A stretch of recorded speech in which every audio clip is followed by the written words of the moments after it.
विनेश फोगाट की जगह अब ये पहलवान खेलेगी फाइनल। सेमीफाइनल में हार के बाद भी लगी lottery. 50 KG wrestling final. Vinesh Phogat को आज रात 50 किलोग्राम भार वर्ग में कुश्ती का फाइनल खेलना था, लेकिन वह डिसक्वालीफाई हो गई। अब उनकी जगह क्यूबा की पहलवान फाइनल खेलेगी। 50 KG wrestling final. Yusneylys Guzman, Vinesh Phogat. 2024 Paris Olympic में बड़ी बड़ी पहलवानों को चित करने के बाद फाइनल में पहुंचने वाली भारत की विनेश फोगाट आज अयोग्य घोषित कर दी गई। विनेश फोगाट को आज 50 किलोग्राम वर्ग में महिला कुश्ती का फाइनल खेलना था, लेकिन इससे पहले वह ओवरवेट होने की वजह से डिसक्वालीफाई कर दी गई। अब उनकी जगह सेमीफाइनल में विनेश से हारने वाली पहलवान फाइनल खेलेगी। भारत की विनेश फोगाट ने 50 किलोग्राम वर्ग की महिला कुश्ती में वर्ल्ड चैंपियन सुसाकी को हराकर बड़ा उलटफेर किया। इसके बाद विनेश ने यूक्रेन की ओक्साना को पटका और सेमीफाइनल में प्रवेश किया। मंगलवार रात को विनेश ने सेमीफाइनल में क्यूबा की पहलवान यसनीलीज गुजमान को 5-0 से पटका और फाइनल में जगह बनाई। हालांकि अब वह फाइनल नहीं खेल पाएंगी। आईओसी ने पुष्टि की है कि विनेश फोगाट की जगह क्यूबा की पहलवान यसनीलीज गुजमान फाइनल खेलेंगी। यानी सेमीफाइनल में विनेश से हारने वाली पहलवान अब फाइनल खेलेगी। फाइनल में यसनीलीज गुजमान का सामना सारा एन हिल्डेब्रांड से होगा। यह फाइनल आज देर रात खेला जाएगा। 100 ग्राम वजन ज्यादा होने की वजह से हुई हैं डिसक्वालीफाई। जानकारी के मुताबिक विनेश फोगाट को अयोग्य घोषित कर दिया गया है। हालांकि भारत ने इस फैसले का कड़ा विरोध जताया है। विनेश फोगाट का वजन 100 ग्राम ज्यादा होने की वजह से उन्हें अयोग्य घोषित किया गया है।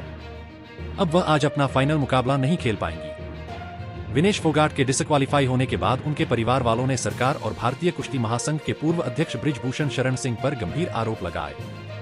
उन्होंने कहा कि इसमें सरकार और बृजभूषण शरण सिंह का हाथ है। जाने क्या अब विनेश को सिल्वर या ब्रॉन्ज मेडल मिल पाएगा? नियम के हिसाब से डिसक्वालीफाई होने के बाद अब पहलवान विनेश फोगाट पेरिस ओलंपिक्स 2024 में कोई मेडल नहीं जीत पाएंगी। यानी फाइनल में पहुंचने के बावजूद विनेश को बिना मेडल घर वापस लौटना पड़ेगा। साफ है कि फाइनल में पहुंचने के बावजूद गोल्ड मिलना तो दूर की बात, अब विनेश फोगाट को सिल्वर और ब्रॉन्ज से भी हाथ धोना पड़ गया है। Vinesh Phogat disqualified. Paris Olympic में बुधवार 7 अगस्त फाइनल मुकाबले में उतरने से पहले भारतीय महिला पहलवान विनेश फोगाट को अयोग्य करार दिया गया। इस मामले में कांग्रेस महासचिव रणदीप सुरजेवाला ने प्रधानमंत्री नरेंद्र मोदी के साथ केंद्र सरकार और खेल मंत्री पर निशाना साधकर गंभीर आरोप लगाए और सवाल खड़े किए। उन्होंने कहा कि ये एक बहुत बड़ा नफरती षड्यंत्र है। कांग्रेस नेता रणदीप सुरजेवाला ने सोशल मीडिया प्लेटफॉर्म एक्स पर एक पोस्ट में कहा कि विनेश फोगाट के खिलाफ रचा गया षड्यंत्र एक न एक दिन बेनकाब होगा। ये षड्यंत्र का चक्रव्यूह टूट कर रहेगा। ऐसे में हिंदुस्तान की सरकार कहां है? देश के खेल मंत्री कहां है? देश के प्रधानमंत्री कहां है?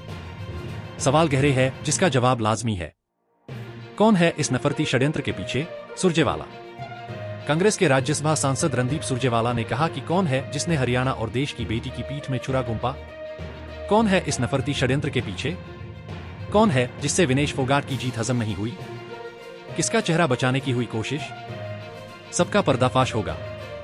विनेश फोगाट के पेरिस ओलंपिक से बाहर होने के बाद देवोलीना भट्टाचार्य ने निकाली भड़ास, कहा जैसा कर्म वैसा फल। टीवी एक्ट्रेस और बिग बॉस 13 फीट की कंटेस्टेंट रहीं देवोलीना भट्टाचार्य लगभग हर मुद्दे पर अपनी बात रखती हैं। पेरिस ओलंपिक में विनेश फोगाट के बाहर होने पर उन्होंने अपनी भड़ास निकाली है। उन्होंने उन लोगों पर गुस्सा निकाला है जो जीत के जश्न से ज्यादा सरकार को कोस रहे थे। भारतीय wrestler Vinesh Phogat Paris Olympic से बाहर हो गई है। इस खबर ने पूरे देश को झकझोर दिया। इस मुद्दे को लेकर राजनीति भी तेज हो गई है।